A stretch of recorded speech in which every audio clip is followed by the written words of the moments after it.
मीनार से जुड़े हुए जो कॉन्सेप्ट था उससे रिलेटेड एक और क्वेश्चन हम सॉल्व करते हैं। दोस्तों, आपके पास ये 20 मीटर ऊंची एक मीनार है। इस पर एक व्यक्ति खड़ा होकर एक वस्तु को ऊर्ध्वाधर 5 मीटर पर सेकंड के वेग से ऊपर की तरफ फेंकता है।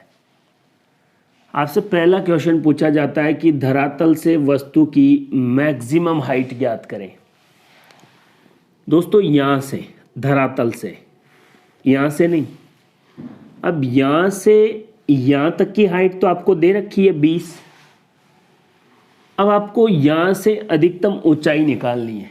तो याद करो, वहाँ से अधिकतम ऊंचाई निकालने का फॉर्मूला u²/2g, और u कितना है 5 और ये कितना है, ये देखिए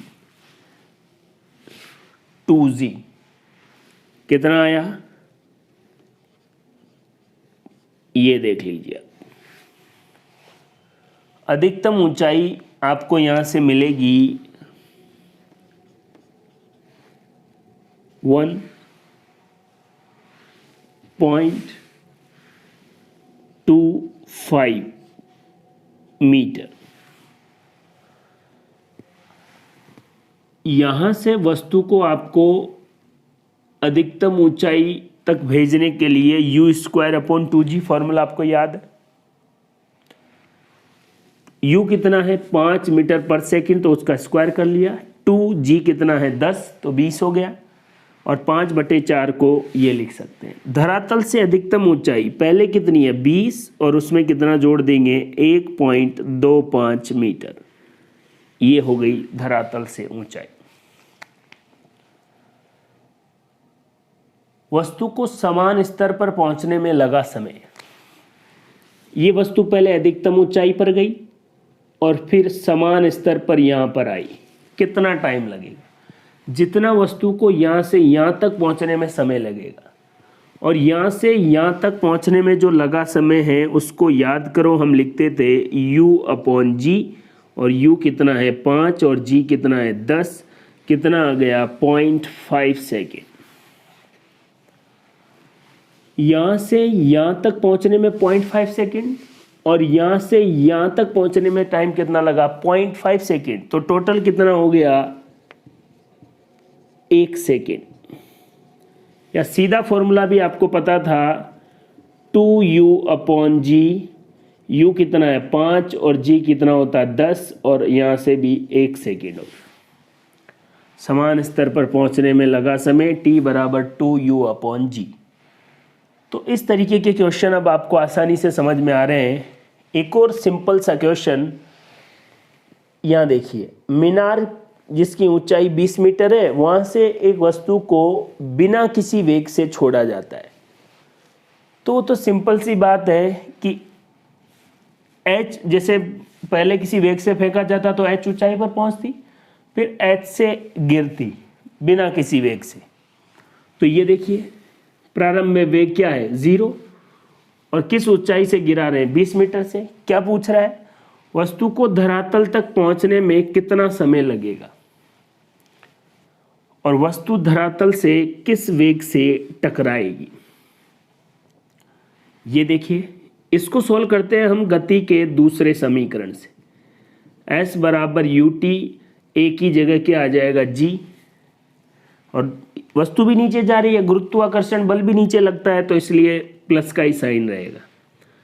अब u 0 है, इसलिए पूरा 0 हो जाएगा। s क्या है, ऊंचाई कितनी है 20, कितना हो गया 1/2, g कितना है 10, और ये t हमें ज्ञात करना है, जिसको डाउनवर्ड कह रहे हैं। तो ये कितना हो गया 5, ये 5 इधर आ जाएगा, और 4 क्या हो गया td²। तो डाउनवर्ड टाइम का स्क्वायर 4 है, तो अगर td की वैल्यू चाहिए तो 4 का अंडर रूट कर देंगे, और कितना आ जाएगा td = 2 सेकेंड। यहां से वस्तु को यहां तक पहुंचने में कितना लगेगा 2 सेकेंड। वस्तु धरातल से किस वेग से टकराएगी? अगर मुक्त पतन हो रहा है तो यहाँ पर वेग था GTD। जी कितना है 10 और यहाँ से यहाँ तक पहुँचने में टाइम लगा है 2 सेकंड, इसलिए 20 मीटर पर सेकंड से वस्तु टकराएगी। ये चीज़ केवल कैलकुलेशन मैंने फास्ट की है, आपको आराम से समझ में आनी चाहिए। गति का दूसरा समीकरण ut plus half AT square, A की जगह जी रख दिया और प्लस में ही रहेगा क्योंकि वस्तु भी नीचे आ रही है और गुरुत्वाकर्षण बल भी नीचे लग रहा है। s कितना है 20 मीटर, u 0 है, जब u 0 है तो ये पूरा ही 0 मैंने लिखा ही नहीं। हाफ g कितना है 10 होता है और t हमें निकालना है। जब 10 लिखा तो ये कट गया 5 बार, ये 5 इधर आए बट्टे में तो 4 बराबर TD स्क्वायर। और अब d का मान निकालना है, TD का मान निकालना है डाउनवर्ड का, तो ये स्क्वायर है तो इस पर अंडर रूट आ जाएगा और डाउनवर्ड या यहाँ से यहाँ तक पहुँचने में लगा समय 2 सेकंड। तो वस्तु किस वेग से टकराएगी, 2 सेकंड को 10 से गुणा किए 20 मीटर पर सेकंड वेग से टकराएगी। तो मीनार से रिलेटेड क्वेश्चन कैसे भी आ जाए आप इस तरीके से इनको आराम से सॉल्व कर सकते हैं। आइए दोस्तों एक और कॉन्सेप्ट के बारे में बात करते हैं। किसी ऊंचाई से आपके पास 2 वस्तुएं हैं, एक को आपने बिल्कुल मुक्त अवस्था में छोड़ा है बिना कोई वेग लगाए, एक को आप u वेग से फेंक दिए। 2 वस्तुएं हैं समान ऊंचाई से, एक को मुक्त अवस्था में और एक को u वेग से फेंके, ये कॉन्सेप्ट है। यहाँ पर मैंने u वेग जितना फेंका है वो 20 मीटर प्रति सेकंड लिया है और इसको छोड़ा जाता है, मतलब यहाँ पर प्रारंभिक वेग क्या है 0 और इसको u वेग से फेंका गया है और मान लीजिए u कितना है 20 मीटर पर सेकंड।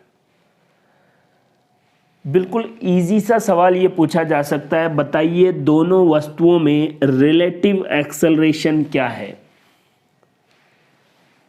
बच्चा ये देखते ही कैलकुलेट करने लग जाता है कि चलो u ये है नीचे टकराएगी, लेकिन याद रखें दोनों वस्तुएं नीचे की तरफ जा रही है और इनको नीचे कौन ले जा रहा है, पृथ्वी का ग्रेविटेशनल एक्सेलरेशन, और वो दोनों पर समान लग रहा है। जब दोनों पर एक्सेलरेशन समान है तो रिलेटिव एक्सेलरेशन की वैल्यू क्या हो गई 0 शून्य, क्योंकि दोनों पर ग्रेविटेशनल एक्सेलरेशन लग रहा है तो सापेक्षिक त्वरण 0 हो गया। एक का कोई वेग नहीं है और एक का वेग u है, इसलिए रिलेटिव वेलोसिटी यहाँ पर क्या रखी जाएगी u। मान लो इसी क्वेश्चन में बोला जाए रिलेटिव वेलोसिटी कितनी होगी 20 मीटर पर सेकंड, क्योंकि इसका तो कोई वेग है ही नहीं, इसको तो मुक्त अवस्था से छोड़ा गया है। तीसरा और इम्पोर्टेंट बात जो आपके एग्जाम के लिए काफ़ी ज़्यादा महत्वपूर्ण है, कितने समय बाद दोनों के बीच 20 मीटर की दूरी होगी। देखिए इस चीज़ को भी आप क्योंकि ये बिल्कुल आसान और शॉर्ट बात है, चलिए पहले यहीं से देख लेते हैं। कुछ भी नहीं करना, कितने समय बाद, समय पूछा है, दोनों के बीच 20 मीटर की दूरी होगी। देखो कितने मीटर की दूरी चाहिए 20, वेग कितना है इसका 20 और कितना आ गया 1 सेकंड बाद दोनों के बीच कितने की दूरी होगी 20 मीटर की। अगर आपको ये वाला कॉन्सेप्ट पता है तो 1 सेकंड के अंदर आप जवाब दे देंगे कि कितने समय बाद दोनों के बीच 20 मीटर की दूरी होगी। कितना समय, x अपॉन यू। x क्या है, जितनी दूरी बीच में आपको चाहिए, u क्या है, जिस वस्तु को आपने u वेग से फेंका है, और 1 सेकंड बाद दोनों के बीच की दूरी कितनी हो गई 20 मीटर। सर हमारे तो बात समझ में नहीं आई। पहली बात तो ये लाइन याद कर लें, इस कंडीशन में दोनों के बीच, भाई एक को u वेग से फेंका है तो ज़्यादा तेज जाएगा और ये धीरे जाएगा।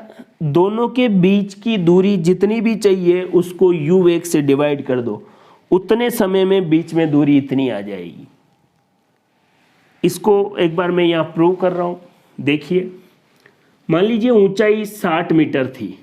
60 मीटर से दोनों को, एक को मुक्त अवस्था में जिसमें u क्या है 0 और एक को u बराबर 20 मीटर पर सेकंड से फेंका गया। 1 सेकंड बाद दोनों की स्थिति देखिए, 1 सेकंड बाद, और ये भी 1 सेकंड बाद ये वस्तु कितनी दूरी तय करेगी। जिस वस्तु को u बराबर 0 से फेंका वो 1 सेकंड बाद कितनी दूरी तय करेगी, उसको हम लिख रहे हैं s बराबर 1/2 GT²। और s देखो u प्लस हाफ GT² होता है, लेकिन प्रारंभिक वेग 0 है इसलिए मैंने लिखा नहीं। g कितना है 10 और टाइम कितना है 1 सेकंड, और 1 सेकंड में ये वस्तु चलेगी 5 मीटर। मान लीजिए ये यहाँ है, 1 सेकंड में ये वाला चला कितना 5 मीटर। ये देख लीजिए ये कितना चला। फॉर्मूला ये है s बराबर ut प्लस हाफ GT²। यहाँ पर ut इसलिए नहीं लिखा था क्योंकि यहाँ पर u 0 है तो 0 हो गया, तो मैंने लिखा ही नहीं। यहाँ पर u की वैल्यू है इसलिए लिख रहे हैं 20 1 सेकंड में आपको चाहिए, प्लस हाफ g कितना 10 1 सेकंड में कितनी दूरी तय करेगा 20 प्लस ये कितना हो गया 5 25 मीटर। जिसको आपने u वेग से फेंका है वो कितना चला 1 सेकंड में 25 मीटर, और ये कितना चला 5 मीटर। तो बताइए दोनों के बीच की दूरी 1 सेकंड में कितनी हो गई 20 मीटर। यही तो ये है।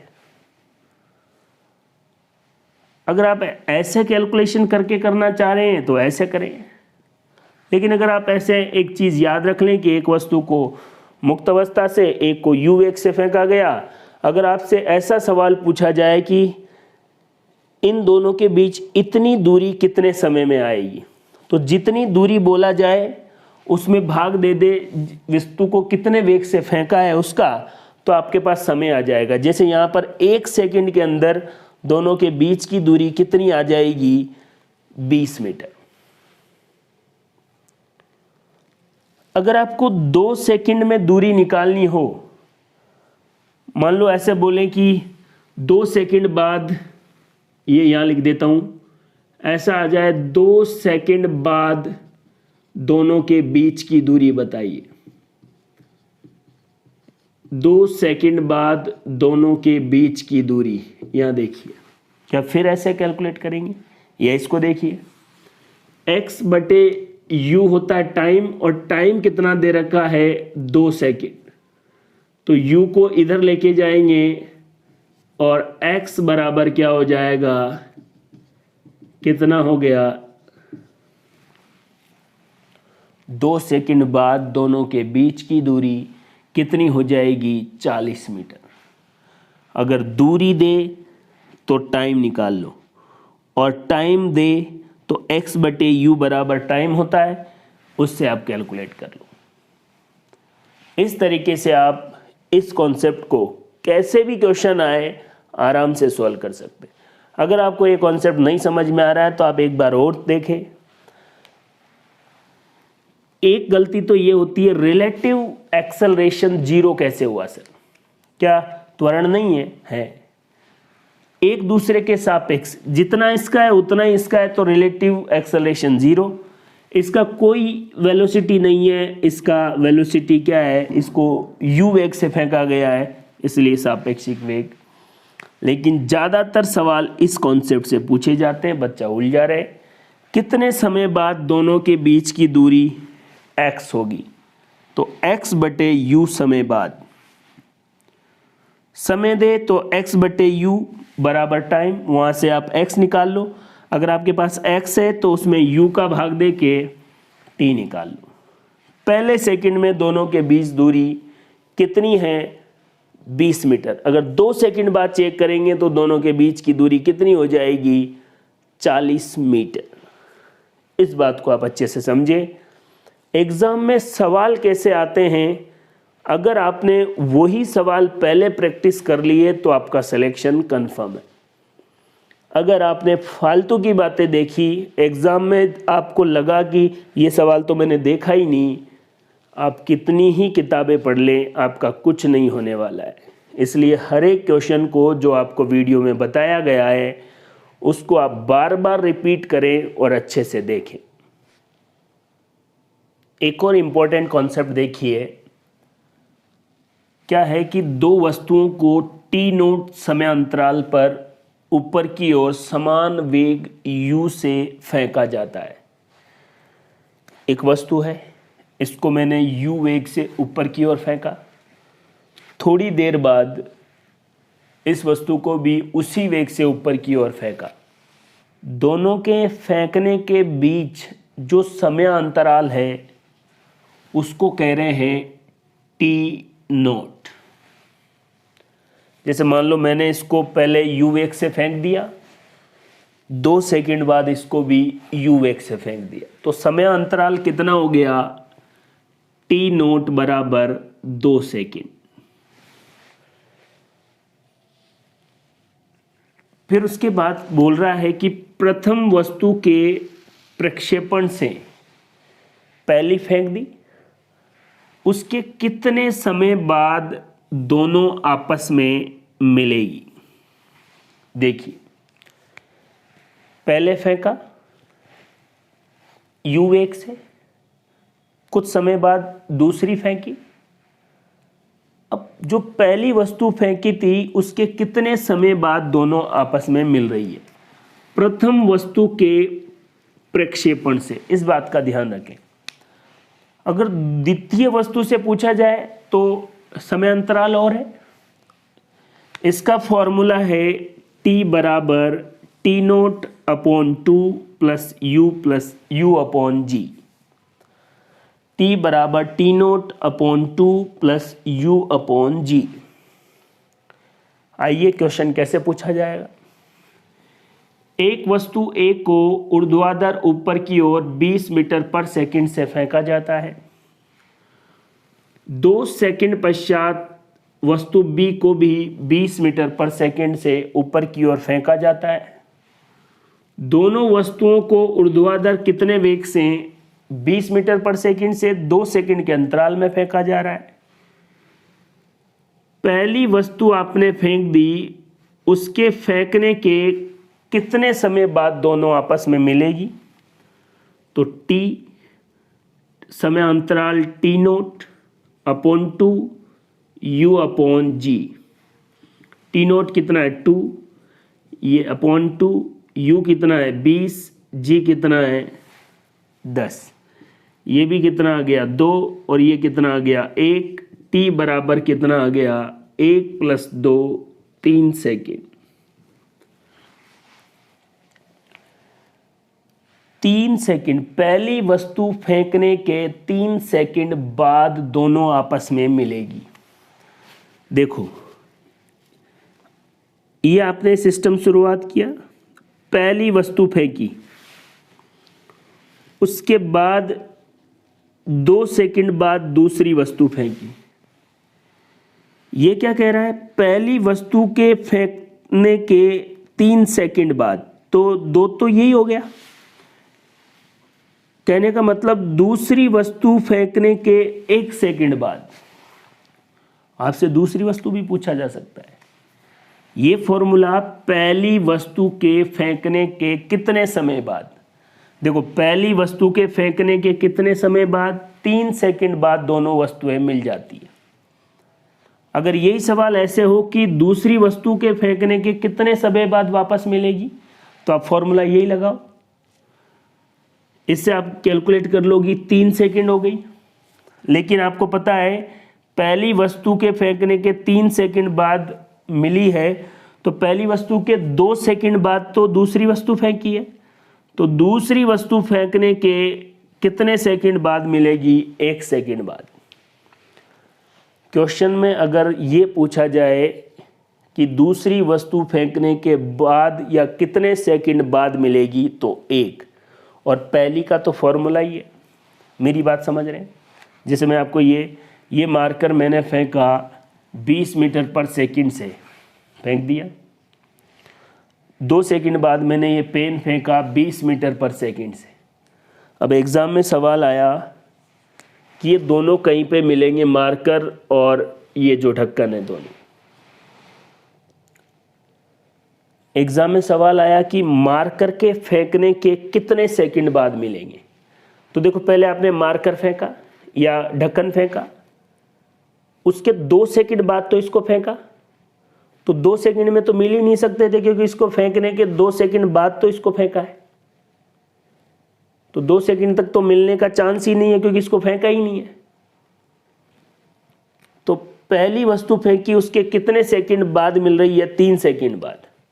तो 3 सेकंड में तो 2 सेकंड यही काउंट हो गए, और इसके फेंकने के 1 सेकंड बाद दोनों मिल गए।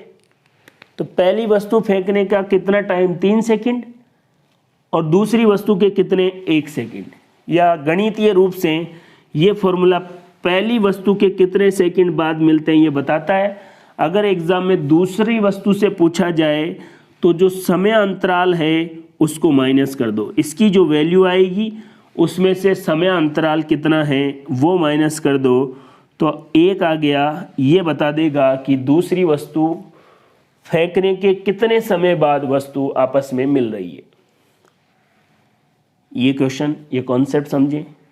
सारी चीज़ें आपके सामने लिखी हुई है, मैंने एक्सप्लेन भी की है, फिर भी आप इस वीडियो को देखें। अगर ये हर एक क्वेश्चन अगर आपको समझ में नहीं आ रहा है, दोबारा देखें। नई बात कुछ नहीं है। फिजिक्स का मतलब ही क्या है कि जो चीज़ आप देख सकते हैं, समझ सकते हैं। ये मार्कर मैंने फेंका, 2 सेकंड बाद ये ढक्कन मैंने फेंका। ये अगर आपसे पूछे कि मार्कर फेंकने के कितने सेकंड बाद दोनों आपस में मिलेंगे, तो जवाब है 3 सेकंड। लेकिन मार्कर फेंकने के 2 सेकंड बाद तो ढक्कन फेंका है, तो ढक्कन फेंकने के बाद कितने सेकंड बाद मिल रहे हैं? तो मार्कर फेंकने के 3 सेकंड बाद। तो मार्कर के 2 सेकंड बाद तो ढक्कन फेंका है, तो ढक्कन फेंकने के कितने सेकंड बाद मिल रहे हैं? 1 सेकंड बाद।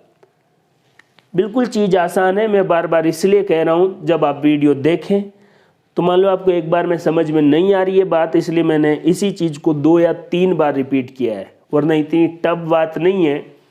लेकिन फिर भी वीडियो में कई बार बच्चों को प्रॉब्लम आ जाती है, तो अगर एक्सप्लेन में बार बार इसलिए कर रहा हूँ कि आप चीज़ समझ जाए कि फॉर्मूला किसको बताता है कि पहली वस्तु फेंकने के कितने समय बाद आपस में मिलेगी। यही फॉर्मूला यूं पूछ ले कि दूसरी वस्तु के फेंकने के कितने बाद मिलेगी, तो इस फॉर्मूले से पहली वस्तु फेंकने के बाद का टाइम निकाल लो, उसमें समय अंतराल जो दिया है उसको घटा दो, तो दूसरी वस्तु के इतने समय बाद दोनों वस्तुएं आपस में मिल रही है। इस कॉन्सेप्ट की सबसे खास बात क्या है? दोनों वस्तुओं का वेग समान होना चाहिए। ये देख लीजिए, दोनों वस्तुओं का वेग, प्रारंभिक वेग u है। वैसे देखा जाए अगर अलग अलग वेग होगा तो फिर काम नहीं करेगा ये फॉर्मूला, और एग्जाम में आपको एक ही वेग देगा, ये भी ध्यान रखिए आप। तो इस कॉन्सेप्ट को अच्छे से समझिए। आइए हम बात करते हैं अगले कॉन्सेप्ट के बारे में। दोस्तों, 2 और इम्पोर्टेंट कॉन्सेप्ट के बारे में बात करते हैं। देखिए, अगर एक वस्तु नियत त्वरण से गतिमान है, ये तो आप समझ लीजिए कि गति के जितने भी इक्वेशन, तीनों इक्वेशन एक समान त्वरण के लिए, नियत त्वरण के लिए ही होते हैं।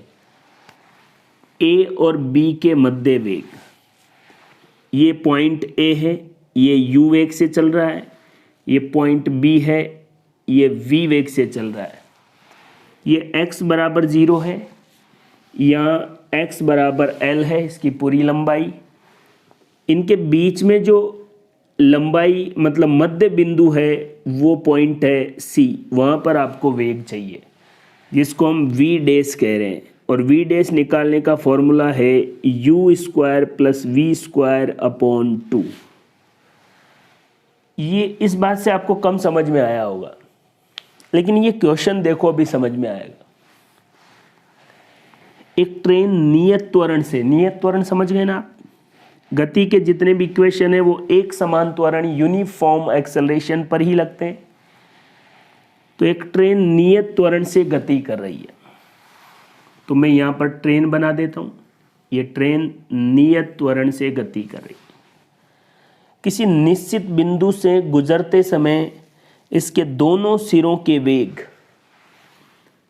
इस सिरे का वेग u है और इस सिरे का वेग 3u है। ये इसका मान लीजिए प्रारंभिक पॉइंट और ये इसकी पूरी लंबाई हो गई इसका पॉइंट। इस बिंदु से गुजरते समय मध्य बिंदु का वेग क्या होगा? वास्तव में ये कहना ऐसे चाह रहा है कि मान लीजिए ये कोई पॉइंट है, जब आगे वाला सिरा इससे निकला वो 3u वेग से निकला, जब पीछे वाला सिरा निकलेगा वो u वेग से निकलेगा इस पॉइंट से, तो ये बीच वाला पॉइंट निकलेगा तब वेग कितना होगा? सवाल ये हिंदी में लिखा हुआ है, बिल्कुल ध्यान से देखिए। ट्रेन के मध्य बिंदु का वेग इस फॉर्मूले से देखो क्या हो गया, u और v क्या है 3u, ये क्या हो गया, ये देखिए 3u का स्क्वायर तो 9, तो u square plus 9u square upon 2 और 9 और एक 10u स्क्वायर अपॉन में 2, ये देखिए ये 5 और क्या आ गया √5u, 5 अंडर रूट में आ गया, u स्क्वायर का क्या आ गया u पर नहीं आ रहा अंडर रूट, केवल किस पे आ रहा है 5 पे आ रहा है। इस फॉर्मूले का यूज ऐसे क्वेश्चन में करना है। नियत त्वरण से अगर गतिमान है तो a और b के मध्य का जो वेग होगा वो u square plus v square upon 2, u v की जगह 3u का स्क्वायर कर दिया तो 9u स्क्वायर, 9u स्क्वायर और u square 10u square, under root कर रहे हैं तो 10 को ये 5u स्क्वायर बचा तो अंडर रूट में 5 आ गया और u स्क्वायर का u आ गया। ये जवाब आ गया इस क्वेश्चन का। एक और कॉन्सेप्ट देखिए, ये वेरी वेरी इंपॉर्टेंट कॉन्सेप्ट है कॉम्पिटिटिव एग्जाम के लिए, पूछा ही पूछा जाता है। एक पिंड मीनार से निश्चित चाल से 3 पिंडों के बारे में कंपैरिजन हो रहा है। एक को आप निश्चित वेग से ऊपर फेंक दो, एक को उसी वेग से नीचे फेंक दो और एक तीसरे वाले को आप उसी मीनार से बिना किसी वेग के मुक्त अवस्था से छोड़ रहे हैं। एक पिंड मीनार से निश्चित चाल से ऊपर की ओर, दूसरा उसी चाल से नीचे की ओर और तीसरा समान बिंदु मतलब उसी मीनार से मुक्त रूप से छोड़ा जाता है। T1 क्या है? जब ऊपर की ओर फेंका गया था उसको धरातल पर पहुंचने में लगा समय T1 है। जिसको यहाँ से सीधा नीचे की ओर u वेग से फेंका गया था उसको धरातल पर पहुंचने में लगा समय T2 है। और तीसरा पिंड मैंने यहाँ दिखाया है, उसको इसी मीनार से मुक्त अवस्था में छोड़ा गया तो उसको धरातल पर पहुंचने में लगा समय T3 है। क्वेश्चन एग्जाम का कि एक वस्तु को या एक पिंड को एक मीनार से u वेग से ऊपर की ओर फेंका गया, वो 8 सेकंड में धरातल पे पहुंचा। ठीक है, T1 कितना हो गया 8 सेकंड। इसी मीनार से दूसरी वस्तु को उसी वेग से नीचे की ओर फेंका गया और वो 2 सेकंड में धरातल पे पहुंच गई। T2 कितना हो गया 2 सेकंड। यदि इसी मीनार से एक वस्तु को मुक्त अवस्था में छोड़ा जाए तो कितने सेकंड बाद धरातल पे पहुंचेगी? तो ये अपना फॉर्मूला T3 बराबर under root T1 T2। T1 कितना है 8, T2 कितना है 2 8 दूने 16, 16 का अंडर रूट कितना हो गया 4, इसलिए T3 की वैल्यू कितनी आ गई 4 सेकेंड। ये फॉर्मूला और ये फॉर्मूला अपने आप में बहुत ज़्यादा इम्पॉर्टेंट कॉन्सेप्ट है। फॉर्मूले या कॉन्सेप्ट के आधार पर एग्ज़ाम में क्वेश्चन कैसे आते हैं वो भी मैंने सॉल्व करवाए। दोनों को अच्छे से आप समझें, क्लियरिटी आनी चाहिए कि अगर क्वेश्चन ऐसे आया तो मैं डायरेक्ट ये फॉर्मूला लगा दूंगा। जितने भी कॉन्सेप्ट मैंने आपको इस टॉपिक में बताए हैं, आपको उन्हीं कॉन्सेप्ट पर ज़्यादा फोकस करना है। अगर आप वीडियो में उपस्थित सभी कॉन्सेप्ट को अच्छे से पढ़ लें, उसके बाद आपकी मर्जी आए वो पढ़ें, लेकिन पहले इनको अच्छे से पढ़ लें अगर आपको एग्ज़ाम में अच्छे मार्क्स लाने हैं तो। दोस्तों, नेक्स्ट जो इम्पोर्टेंट कॉन्सेप्ट है वो है, अगर आप एक वस्तु को मुक्त अवस्था में u बराबर 0 h ऊंचाई से नीचे गिराते हैं और नीचे रेत है, रेत। जब h ऊंचाई से वस्तु को मुक्त अवस्था से छोड़ेंगे तो रेत में कितनी धंस जाएंगी x। तो रेत के द्वारा जो औसत अवमंदन रिटार्डेशन, एवरेज रिटार्डेशन लगाया गया वो कितना होगा। यदि एक वस्तु को h ऊंचाई से मुक्त रूप से किसी रेतीली सतह पर गिराया जाता है, तब रेतीली सतह के अंदर वो x गहराई तक धंसती है। रेत द्वारा लगाया गया औसत अवमंदन A बराबर GH, G gravitation acceleration, H कितनी ऊंचाई से वस्तु को मुक्त अवस्था से गिराया गया है और X रेत में कितनी धंसी है, और A रेत द्वारा लगाया गया रिटार्डेशन या अवमंदन। इससे बहुत सारे न्यूमेरिकल आते हैं, इसलिए आप इस फॉर्मूले को याद रखें। कंडीशन ये रहेगी कि h ऊंचाई से मुक्त अवस्था में आपने कोई पत्थर छोड़ा, रेत में इतने सेंटीमीटर धंस गया, बताइए रेत द्वारा लगाया गया औसत रिटार्डेशन, एवरेज रिटार्डेशन, औसत अवमंदन A बराबर GH/x होगा। x क्या है, कितनी गहराई में धंसा है, h क्या है, कितनी ऊंचाई से गिराया हुआ है, और g आपको पता ही है। दो चीज़ें और देखिए, वैसे इसके बारे में हम पढ़ चुके हैं और निकाल भी सकते हैं, लेकिन कई बार क्वेश्चन देखते हैं आपको आइडिया होना चाहिए। अगर कोई आपको ये बोले कि जिस वेग से फेंका गया है वो संख्या और h मैक्सिमम अधिकतम ऊंचाई बराबर है, वेग जिस वेग से वस्तु को फेंका गया है वो और मैक्सिमम हाइट बराबर है, तो जो वेग है वो तो होगा 2g मतलब 20 मीटर पर सेकंड, और टोटल टाइम का मतलब है कि वस्तु यहाँ से गई अधिकतम ऊंचाई पर और वापस इसी स्तर पे आई, इसको कहते हैं उड्डयन काल, फ्लाइट टाइम। कितने समय तक वस्तु हवा में रही तो कितना हो गया कुल टाइम या उड्डयन काल, 4 सेकंड। अगर आपसे कोई पूछे कि टी अप ऊपर जाने में लगा समय 2 सेकंड आप जानते हैं, और वहाँ से वापस आने में भी लगा समय टी डाउन कितना हो जाएगा 2 सेकंड, क्योंकि हम जानते हैं टी अप और टी डाउन दोनों बराबर होते हैं।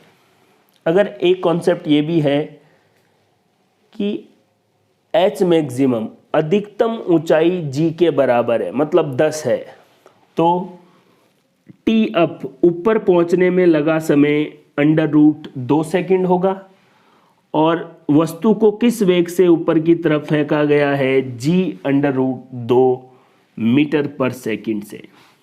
इन दोनों कॉन्सेप्ट को आप और देखें, मैं क्या कहना चाह रहा हूँ, बिल्कुल सिंपल सी बातें हैं। अगर h और u अधिकतम ऊंचाई और प्रारंभिक वेग बराबर है तो u कितना होगा 2g के बराबर, और t कितना होगा 4s। यहाँ पर t क्या है, टोटल टाइम, अपवर्ड डायरेक्शन में 2 सेकंड और डाउनवर्ड डायरेक्शन में 2 सेकंड। अगर इसको ऊपर की तरफ फेंका गया तो एच मैक्स जी के बराबर है, तो टी अप ऊपर पहुंचने में मैक्सिमम हाइट तक पहुंचने में लगा समय √2 सेकंड और यू क्या है जी √2 मीटर पर सेकंड। इस वेग से वस्तु को फेंका गया था। तो ये थे गुरुत्वीय प्रभाव में होने वाली गति से रिलेटेड कुछ इंपॉर्टेंट कॉन्सेप्ट। इनको आप अच्छे से समझें। इन्हीं बेस्ड पर या इन्हीं के आधार पर आपको न्यूमेरिकल मिलेंगे। अगर आप इनको बार बार अच्छे से रिवाइज करते हैं तो न्यूमेरिकल सॉल्व करने में आपको कोई प्रॉब्लम नहीं होगी। दोस्तों, न्यूमेरिकल अप्रोच के बाद हम बात करते हैं ग्राफ से रिलेटेड कुछ कॉन्सेप्ट के बारे में। कई बार हम चीज़ों को अच्छे से न्यूमेरिकल अप्रोच को भी बहुत टाइम देते हैं और पता लगा एग्ज़ाम में ग्राफ से रिलेटेड क्वेश्चन आ गया। तो देखिए, पहला, अगर दो वस्तुएं समान सेम वेलोसिटी से चल रही है तो उनके बीच position time graph. Position time graph जब दो वस्तुएं एक समान वेग यूनिफॉर्म वेलोसिटी से मूव कर रही है। तो इधर देखिए x और t, तो ये दोनों पैरेलल लाइन आ जाएंगी। a का वेलोसिटी b के सापेक्ष और b का वेलोसिटी a के सापेक्ष। Velocity of b with respect a, velocity of a with respect b। जब दोनों का वेग समान है तो सापेक्षिक वेग क्या हो जाएगा? 0 हो जाएगा। दूसरा कॉन्सेप्ट, जैसे आपको एक ग्राफ आएगी, ग्राफ किसको दर्शाता है? इधर स्थिति है, इधर समय है। तो आप बताइए, दो वस्तुएं हैं एक समान वेग से चल रही। असमान वेग से चलने वाली वस्तुओं के मध्य पोजीशन टाइम ग्राफ। वही ये पोजीशन है, ये टाइम है। अगर ग्राफ ऐसे बता रहा है, मतलब यूनिफॉर्म वेलोसिटी से, दोनों एक समान वेग से नहीं चल रही है, अलग अलग वेग से चल रही है ताकि एक दूसरे को क्रॉस कर गई। अगर डायरेक्शन ही विपरीत है तो ग्राफ ऐसे, ये इसने यहाँ से शुरू किया, इसने यहाँ से शुरू किया, ये इधर वाली डायरेक्शन में और ये इधर वाली डायरेक्शन में। ये विपरीत दिशा में गतिमान वस्तुओं के लिए स्थिति समय ग्राफ। ये ग्राफ और ये ग्राफ काफी ज्यादा इंपॉर्टेंट है। ऊर्ध्वाधर ऊपर की ओर कोई वस्तु v वेग से आपने फेंकी है, तब ग्राफ कैसे बन सकते हैं? ये जो ग्राफ है ये है डिस्प्लेसमेंट टाइम ग्राफ। ये देखिए, वस्तु पहले अधिकतम ऊंचाई पर जाएगी और उसके बाद वापस उसी पोजीशन पे आ जाएगी। अधिकतम ऊंचाई तक पहुंचने में लगा टाइम t0 और वापस उसी पर 2t0। और अधिकतम ऊंचाई क्या होती है? एज मैक्सिमम बराबर v²/2g हम पढ़ चुके हैं। अगर यही ऊर्ध्वाधर ऊपर की ओर फेंकी गई वस्तु के लिए ग्राफ वेग समय वेलोसिटी टाइम ग्राफ होता तो ये देखिए, जब वस्तु यहाँ से ऊपर फेंकी तो देखिए, पहले कुछ वेग से आपने फेंकी है और जैसे जैसे ऊपर जाती जाएगी अधिकतम ऊंचाई पर इसका वेग 0 हो जाएगा। तो ये देखो, इसका वेग कुछ था यहाँ से लेकर यहाँ तक। जैसे वस्तु अधिकतम ऊंचाई पर जा रही है, इसका वेग यहाँ पर 0 हो गया। फिर वापस नीचे आ रही है, अपोजिट डायरेक्शन में इसका वेग बढ़ जाएगा